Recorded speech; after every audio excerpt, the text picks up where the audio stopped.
everybody, and welcome to another episode of VETchat.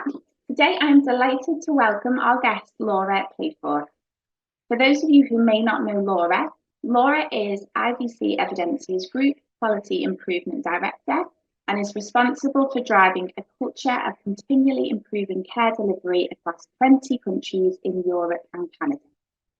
After graduating from the University of Edinburgh in 1999, Laura worked in small animal practices until 2007 before joining Veterinary, where she held a number of roles, the most recent being Professional Standards Director. Laura attained her Masters in Advancing Healthcare Practice in 2019 and is the current Vice Chair of the RCVS Knowledge Quality Improvement Advisory Board. She has particular interest in improvement culture, client communication, and how QI improves team well-being. Laura is also neurodivergent and an advocate for neurodiversity within the veterinary profession and the wider community. She also sits on the IVC Evidensia International Diversity and Inclusion Group. So Laura, welcome to VETchat. Thank you so much for joining me today. Thank you very much. So at the Webinar Vet, our mission is to empower veterinary professionals to achieve extraordinary careers through education. And to do that, we really believe it's important not only to support veterinary professionals with clinical content, but also to raise awareness in areas such as neurodiversity, which I know that we're going to discuss today. So it's really great to have you here, Laura. To get started, could you tell us a little bit about what neurodiversity is, please? Yeah, definitely. So neurodiversity just relates to the different ways that our brains are wired, the different way that they work, and that can involve how we think, how we process information, how we move, how we communicate. And neurodiversity is quite often used as an umbrella term to cover alternative thinking styles such as dyslexia, dyspraxia, autism, ADHD, and various other both acquired and developed neurological differences. So neurodiversity relates to all of us as a population. Neurodivergent tends to relate to people who are in what we call the neurominority. So somebody who is autistic or ADHD, for example. Okay, brilliant. That's great. Thank you. And do you mind telling us a little bit about your story and how you came to realise that you were neurodivergent, please? Yeah, absolutely. So I think, like many people that are neurodivergent, I think it is quite easy to recognise early on that you have some significant differences from the majority of people in society. And without really any understanding of what neurodivergent means or how any of these different neurodivergences can manifest, it is very easy to feel that you're just different, weird, ostracised, and it's difficult to identify your place in the world sometimes. So I got my first diagnosis in 2007, actually following a family bereavement when I was struggling a lot with mental health issues, but I realised that it wasn't necessarily just depression related to a bereavement, that there was something else going on. So I actually got a diagnosis then of bipolar. I'm not sure whether I still identify with that diagnosis or not, because that is one of the most common misdiagnoses for autistic women. And last year, I got my diagnosis as being autistic. And I think this is a very common story that lots of people will relate to who are neurodivergent, who get a diagnosis later in life, which is particularly common for women, is it tends to be very frequently associated with diagnosis in children. And I think there are only so many times you can sit through somebody else's diagnostic exam, listening to the questions they get asked and the answers they give, and saying things like, well, I do that. Well, obviously they get that from me. Or, well, everybody does that. And no, it turns out everybody does not do that. That is a neurodivergent trait. And I think sitting through that whole process, you then start to have some penny drop moments of, oh, actually, I think maybe, this set of traits is a very good description of me and how I relate to the world as well. Okay, fascinating. So your diagnosis came later on in life through your son being diagnosed? with autism. Yeah. Yeah. And I think that's very, very common. A lot of neurodivergent people that I speak to, the majority of people around my sort of age, so mid-40s, say that they got their diagnosis when either their children or somebody else in the family or somebody that they were close to, they were supporting them through the diagnostic process, and that's when they realised. I think for younger generations, hopefully that diagnostic process is easier and people are more aware and can get access to support and, I suppose, understand their own identity and how they show up in the world at a much earlier age, because I think that can make things a lot easier for people. Absolutely. So how was that time for you, Laura, when, at work in particular, when you realised that you had and you got the diagnosis of having autism? So I think I only got that diagnosis last year, and I think it's taken me a bit of time to process, not necessarily just the diagnosis. So by the time I actually got my diagnosis, I was 99.9% convinced that that was going to be the outcome of the assessment process. Mm-hmm. But the assessment process, there's a lot in there about mental health as well, because being a neurodivergent person in a world that is not designed for you and in a society that is not designed for the way that you think and the way that you communicate can be very, very challenging and traumatic. And so there's very often a big mental health component to the diagnostic assessment. And I think it was taking time to process some of those things. And also there tends to be an element of looking back and thinking, well, what might have been different or easier if I had known this a long time ago. So I spent quite a lot of time processing that. And then also I'd been thinking for a while after I had the bipolar diagnosis, and by a while we could say 15 years or so, I'd been thinking that maybe this is something I could or should speak out about to raise awareness and help other people feel less alone and normalise some of these things. And that was when I decided that I was going to speak at VSAVA about neurodivergence, because it felt like a good time. It felt like there was increasing awareness in the professions. It felt like what VSAVA had done, particularly in having the keynote speaker who's ADHD, it felt like a very supportive time. I've linked up with some amazing colleagues in the veterinary professions through doing that. So I've never had this discussion with the majority of the colleagues that I work with. I've always had the discussion with my line managers, but I thought actually it might be easier and the timing felt right just to talk about it at a congress.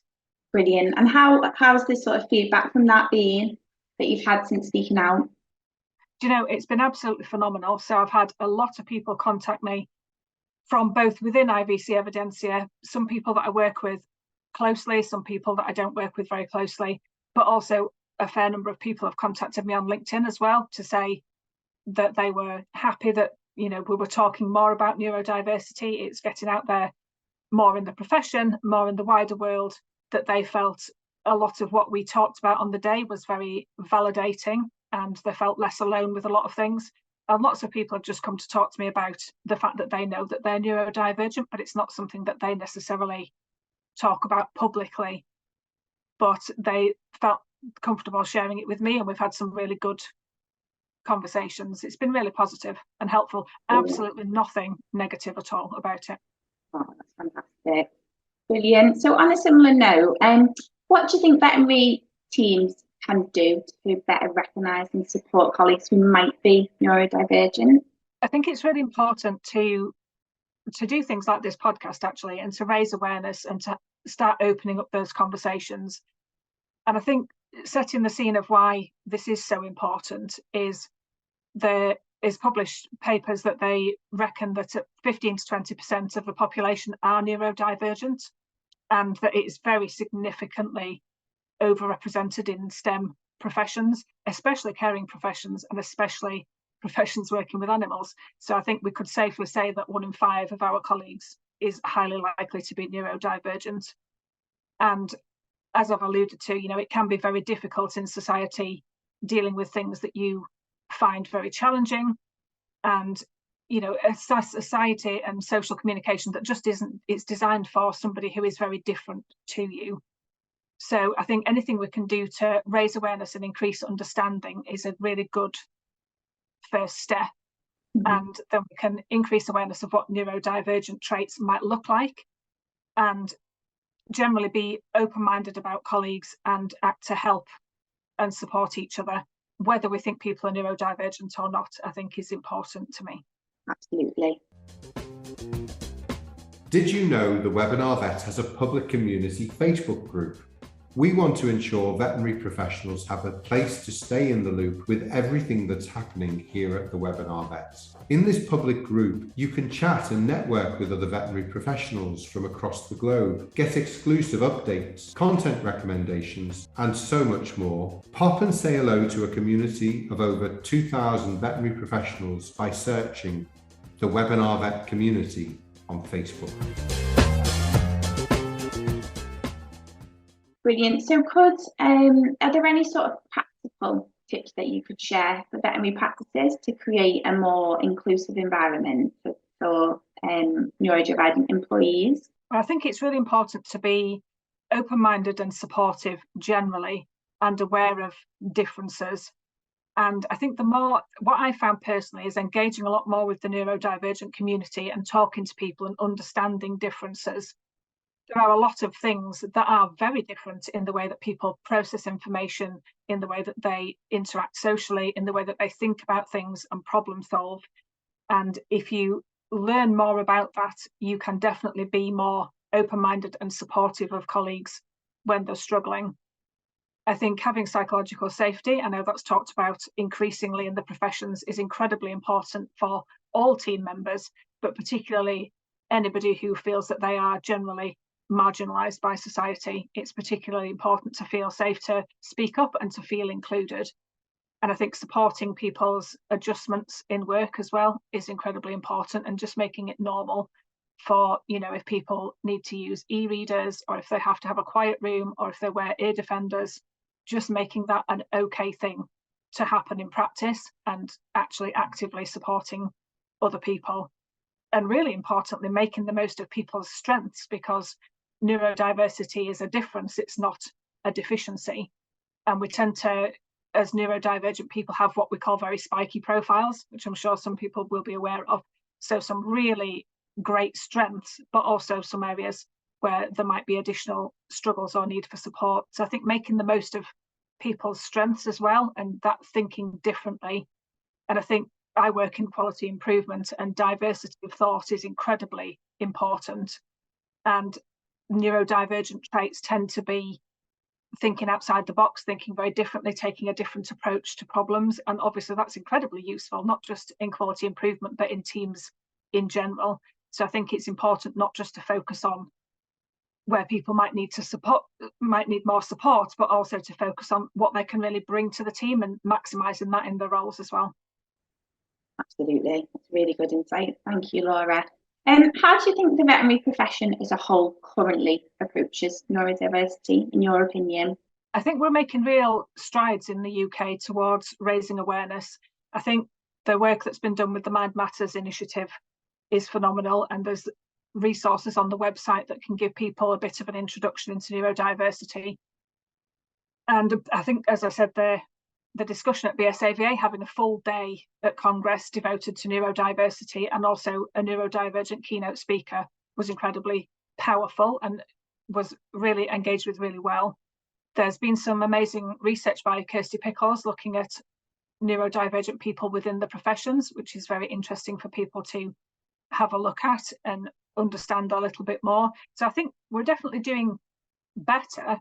I think it can be challenging because when we look at traditional diversity and inclusion groups, neurodiversity isn't specified under the Equalities Act, so it doesn't always get included, or sometimes it gets included under disabilities. And as we've said, if we talk about the social model of disability, then a lot of people who are neurodivergent do identify as being disabled because the society they live in is not designed for them. But a lot of neurodivergent people also identify as this is a biological variation, it's a difference, and don't necessarily identify as having a disability. So I think it's really important for inclusion where we can be included in diversity and inclusion groups, ironically. But I think it's hard to to always get that message across, because I think typically diversity inclusion groups tend to focus around the differences that are in the Equality Act, which is very reasonable. But I think that's something that we can definitely do more of. Brilliant. Thanks, Laura. So kind of just switching our conversation a little bit. So if we just look at our clients, how can veterinary professionals better communicate with clients who may process information differently due to neurodiversity? I think this is a really, really important point. And, you know, as we've said, neurodivergent people can be incredibly vulnerable in society, and not every visit to a veterinary practice or engagement with veterinary professions will be stressful, but lots of them will be. If animals are sick or ill or injured, that can be incredibly stressful for anybody, and that might be multiplied by somebody who's struggling with social communication differences or sensory differences at the same time. I think being really open-minded to what other people might be struggling with, and just assuming that they're well-intentioned and that clients are struggling as a principle can be really helpful communicating with anybody, actually. But I think in particular there can be differences in communication style that can be perceived as rude because they're just very direct. So I think assuming, you don't even have to assume that somebody is or may be neurodivergent, but I think just assuming that they may just have a different communication style, and working with them and to support them can be really helpful generally. And the more you're aware of what different communication styles can look like and what distress in neurodivergent and neurotypical people can look like, I think that can be really helpful. And again, it's not to say that incivility or rudeness or aggression is acceptable. It absolutely isn't. But I think there are some communication styles, if we reframe what people's verbal tone can be indicates that people need support. And it can be difficult when we perceive that people are being rude to get into that support mindset. And I think if clients identify as being neurodivergent and tell you about that, then that gives you also a really good opportunity to open up that dialogue of what might they struggle with and what might be supportive to them, and you know what you potentially could do differently. There is also a phenomenal National Autistic Society accreditation programme that you can get for practices, and I know there are some practices in the UK, there's definitely one that does have that, and there are other practices that are looking into that, and that's around supporting autistic people specifically. But that, if you look into that framework, it gives you a good indication of things that can be supportive for all clients, actually. I think it's a really good point that a lot of what supports neurodivergent individuals also supports everybody's mental health and well-being. But if you look at the framework of the award, it gives you some really good steers on what kind of things might be useful and supportive. Brilliant. Oh no, that's really interesting. Would you happen to know where people who are listening could find that framework, Laura? Is there anywhere that we could direct them to? Maybe you could send us the link and we could pop it on our socials when this goes live as well. Yeah, absolutely. If people search for the National Autistic Society, it's got all the resources on there. And I think some of the very big neurodivergent charities can be very helpful to have a read through resources, and particularly listening to neurodivergent people and their stories can give a really strong indication of what kind of things can be helpful and also what kind of things can be detrimental. Brilliant. I just wanted to ask, do you feel like there is a bit of a stigma around neurodiversity in the veterinary space at the moment? I think the stigma around neurodiversity generally within society, I don't know that there's any evidence that things are particularly better or worse within the veterinary professions specifically. Yeah. But I think there is stigma generally that people feel about being different in particular, and a lack of understanding. And I think that's where a lot of stigma comes from, is a lot of lack of education and understanding, and also lots of really strong, pervasive, unhelpful stereotypes. And I think this is true for a lot of diversity and inclusion discussions, is that stereotypes tend to be really unhelpful, and that can really damage people's perception of when a behaviour is a bit different, where that might be coming from. And also, if you talk to people, for example, about being autistic, there still tends to be this image in people's head of Rain Man and being a savant, which is incredibly rare. And the majority of autistic people have got a lot of different traits and different behaviours, and it can be unhelpful to have that sort of image stuck in your head, because then when somebody tells you they're autistic, you automatically go, oh, well, they must be like Rain Man. And again, stereotypes around ADHD tends to be hyperactive, badly behaved small boys. And obviously, again, a massive stereotype which is unhelpful to all the other people who are ADHD, who present very differently from that.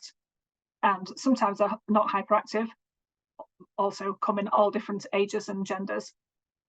So I think reducing stigma tends to be around education awareness, but also around challenging some of these stereotypes and listening to neurodivergent voices and amplifying them where you get the opportunity to do that, and using what resources are out there.